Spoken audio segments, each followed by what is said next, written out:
Welcome back to the channel. Just a little quick update as well with what I picked up at the Torcan model show a couple of weeks ago. I was very good, kept well under my budget, but a couple of interesting products and things I did pick up. We're going to start off with this Revell 1/28 scale. It's an unusual scale. It's a SPAD 13 fighter. I've also wanted to do a World War I fighter. You see some of the wonderful wingnut wing stuff and things like that. And I was very impressed with some of the stuff, but the rigging always terrifies me. So in my last order from Wheels and Rings, I did pick up the Easy line, which advertises itself and a lot of people recommend for really good rigging. So I thought I'd try a cheap kit for $10 and we'll see how I do at some point. I will do, if I start to build this, I'll do a full in-box review, of course. But basically, it's an older kit, good size. So again, I can have some fun playing with the rigging. It builds up to something larger than I actually thought. So 1/28 is a pretty big scale. So hopefully I can make something good of it. So 2 bags, much older kit. It's probably a Reeboks, definitely. So yeah, so that's that. I picked that up for $10. I'm just trying to see here if there is a copyright on here. There's the decals. Just give you a quick idea of how the decals look. Yeah, the assembly looks fairly straightforward. You get a couple of schemes here, so yeah, it'll be kind of fun. We'll see what we come up with here when I do this. So yeah, the rigging's going to be interesting. I think that's basically, we'll just leave it at that. So yeah, that's the Revell SPAD 13 from World War I. So we'll just put that back in there, and we'll pack that up properly. And we'll go on to the next one. Next one's by Hasegawa, and Hasegawa, not a lot of people know, they produce these wonderful science things sometimes. They've got one of the Voyager probe and things like that. So this one I've never seen before, but it's just cool. It's a 1/72nd scale of a deep sea submersible. It's a manned research submersible, the Shinkai 6500. So again, a slightly older kit, but again, looks really good, kind of neat. Not too big, but it does come with, a single bag with a bunch of frets. The actual size is fairly small, but just a neat subject, something you don't normally see. And then it does come with a very good little probably an instruction manual explaining what all the features are. This is in Japanese, but again, easily translated.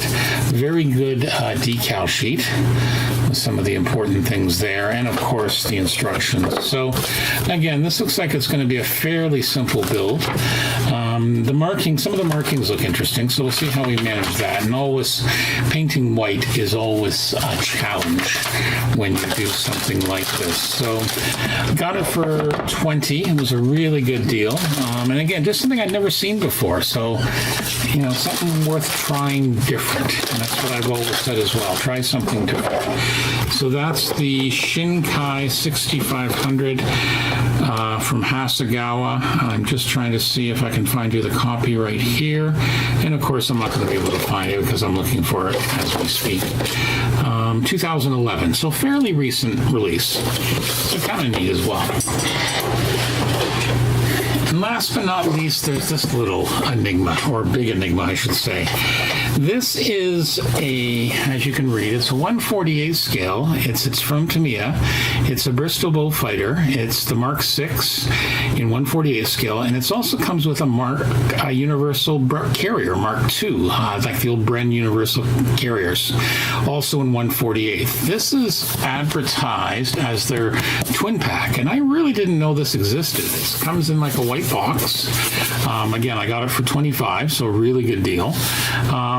But yeah, very, very odd that they published these two together. And then I looked at ScaleMates, and it's actually, they've got about 6 or 7 of these, with usually an aircraft and then either ground crew or infantry or something like that. So it almost is like I'm not sure. My theory is they produced far more kits than they had boxes, and then maybe they decided to put package two different kits that were kind of related into a white box and then sell them as a twin pack. So anyway, why not? So this is the 48 scale British Universal Carrier Mark II. I keep wanting to call it a Bren carrier. Fairly simple construction. Again, nothing exciting, but again, looks interesting. I haven't built one in 48 scale from Tamiya. And then, of course, we've got the instructions for the Beaufighter, which is on my I'd like to build list in 148 scale. Very important aircraft for, especially in the Far East, anti-shipping ground strike. The Japanese called it, I believe, Whispering Death because of the unique sounds of the engine. So if we have a very quick look, again, separate bag sprues. The tracks here are all one part with the wheels, as you see quite a bit in that scale. And then we move on to the Beaufighter, and again, separately wrapped, looks really nice. Of course, Tamiya quality. So I'm going to look forward to building that. Last time I built a Beaufighter was the old Matchbox kit many years ago in 1/72nd scale. So it'll be kind of nice to return to that. But again, everything's in good shape. Decals, glass, some decals, obviously, for both things. There is the main fuselage parts. And then just a couple of other things below here. So some marketing stuff from Tamiya, and then the paint schemes for which you can paint them in. So yeah, overall, very, very nice indeed. So as I say, this is the 1/48th version. And I'm just wondering, no, I thought for a minute there they were maybe they are. Looks like it is. This is actually 1/48 scale, so you could essentially make a paint mask out of it if you wanted to. So that might be worth scanning in. So yeah, very interesting. As I said, I looked at ScaleMates and I realized there was a few more subjects. It was tough to find. The ScaleMates can't really, it's one, I won't say a flaw, but it can't really display kits of two different subjects in the database. So you essentially just find these under their separate entries in ScaleMates, which makes it a bit more challenging. But some Google searches brought it up. So yeah, so overall, did that. I also picked up the last set of the AK Interactive, the chipping and aging set of the weathering pencils. If you recall, I did pick up the rest of them, but the store I got at Wheels and Wings in Toronto didn't have this set in, so I did pick it up there from Sunward Hobbies, which now has these. So that was very good as well. So overall, as I've said before, the Torcan show was excellent. Really good time. We got some good interviews and some good stuff out of it. So that's it for that. So as usual, check out other videos.